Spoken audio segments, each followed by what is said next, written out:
Hello, welcome back to the reading of the poem of the Man God, written by Maria Valtorta, Volume 3. Chapter 309. Simon Peter at Nazareth. 22nd October 1945. It is late in the morning when Peter, all alone and unexpected, arrives at the house of Nazareth.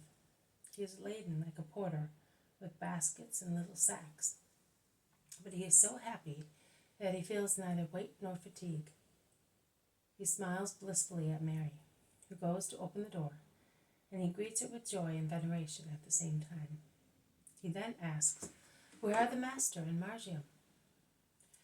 "They are on the embankment above the grotto, but towards Alphaeus' house. I think that Margiam is picking olives, and Jesus is certainly meditating. I will call them." "I will see to that." "Leave all your bundles first." "No, they are a surprise for the boy. I like to see him open his eyes wide and rummage eagerly. It makes him so happy, poor boy." He goes out into the kitchen garden. He goes under the embankment. He hides in the cavity of the grotto. And he then shouts, altering his voice a little, "Peace to you, Master."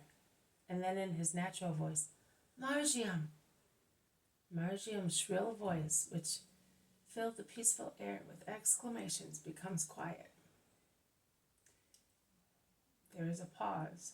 Then the almost girlish voice of the boy asks, "Master, but was that not my father calling me?" Jesus was perhaps so engrossed in thought that he did not hear anything, and he openly admits it. Peter calls once again, "Margiam," and he laughs his usual hearty laugh.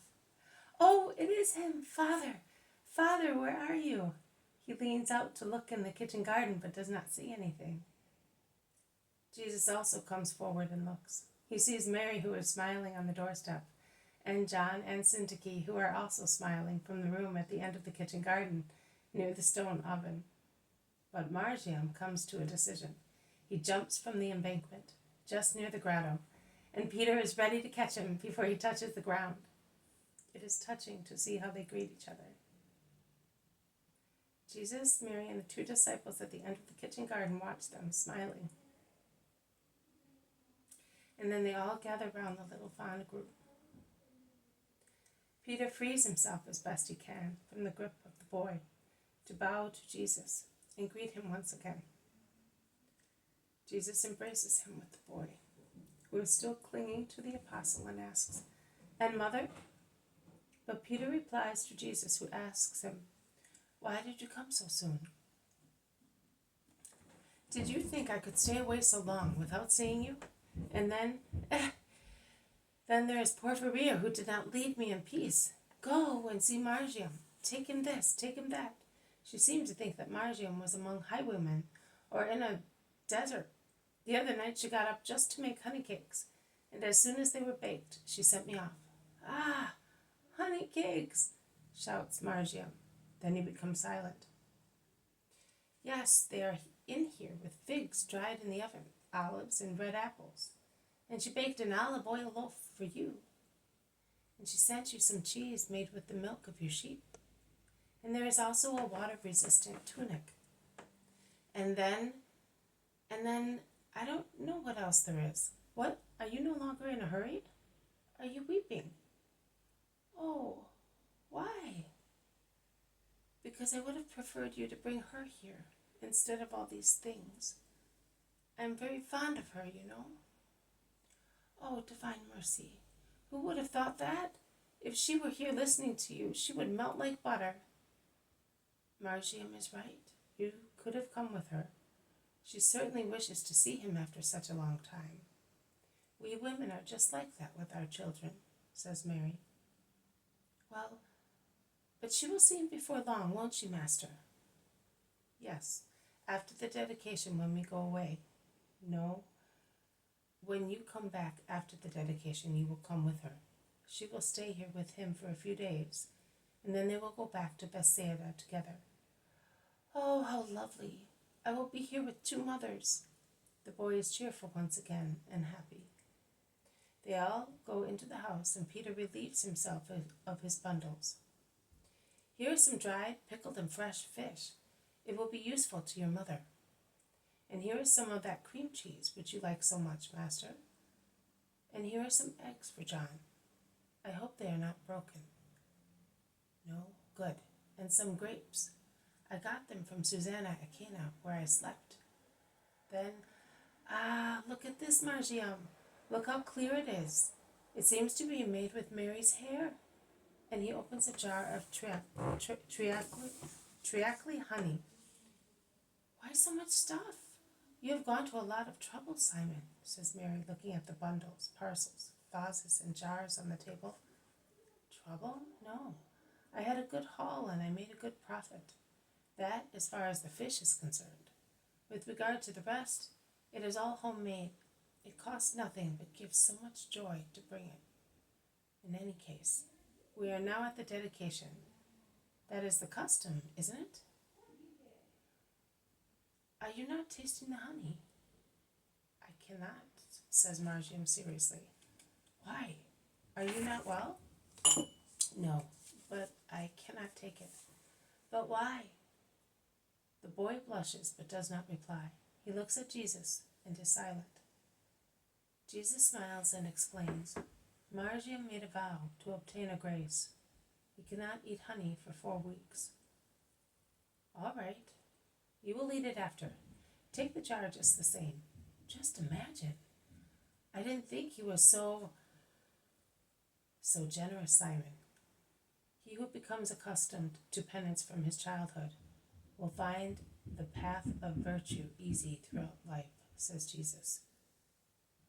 While the boy goes away with the jar in his hands, Peter watches him and is amazed. He then asks, is the zealot not in?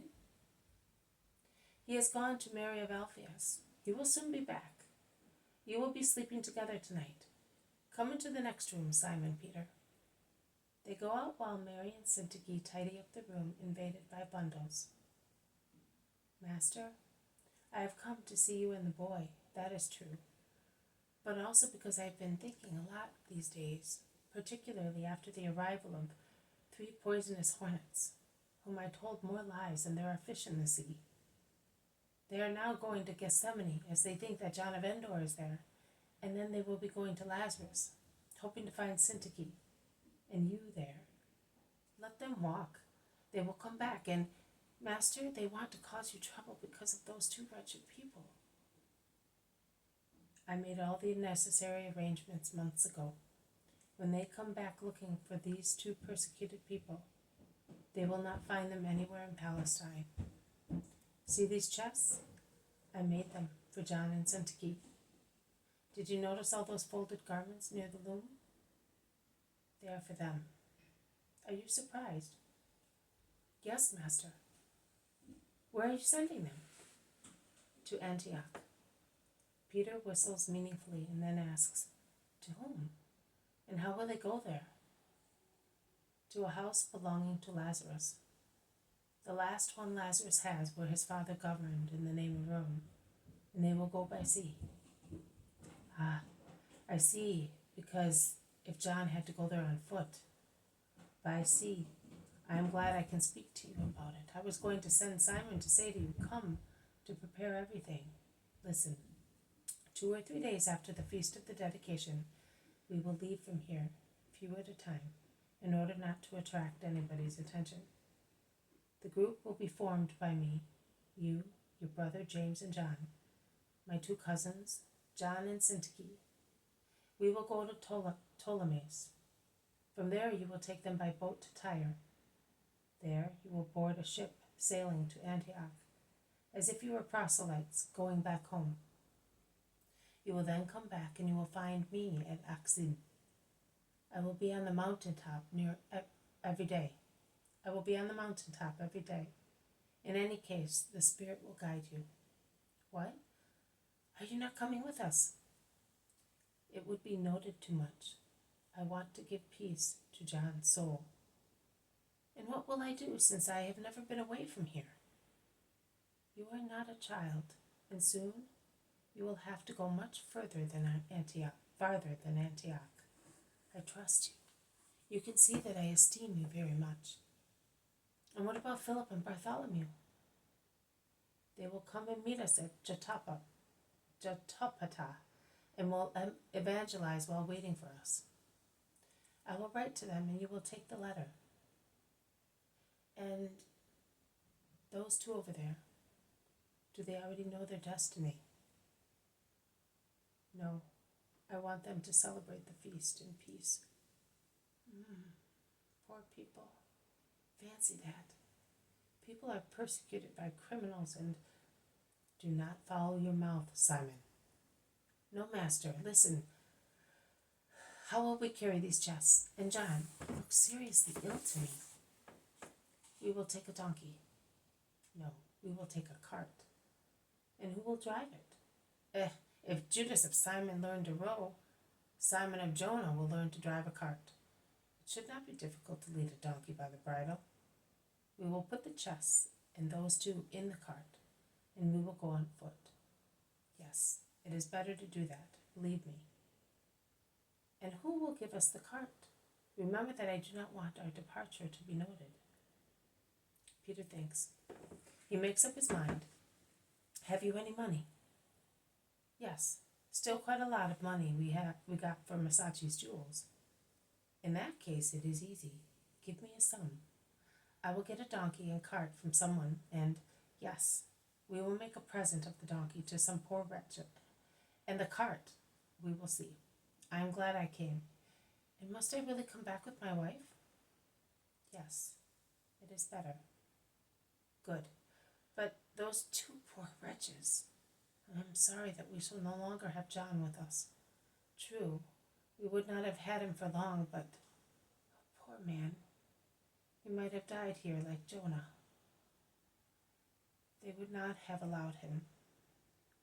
The world hates those who redeem themselves. He will feel humiliated. I will find a reason to make him leave with a relieved mind. Which reason? The same as I used to send away Judas of Simon to work for me. The difference is that in John it will be holiness, whereas in Judas it is only pride. Simon, do not backbite. That is more difficult than to make a fish sing. It is the truth, master. It is not backbiting. But I think that Simon has come with your brothers. Let us go. Let us go. Not a word to anybody. Are you telling me? I cannot omit mentioning the truth when I speak, but I can be silent if I want, and I do want. I swore it to myself. Imagine me going to Antioch, to the ends of the earth. Oh, I wish I were already back. I shall sleep no more until it is all over. They go out, and I see no more. This has been a reading from the poem The Man God, written by Maria Valtorta, Volume 3, Chapter 309, Simon Peter at Nazareth. Thank you for listening. I will see you tomorrow. May God bless you, and may peace be with you.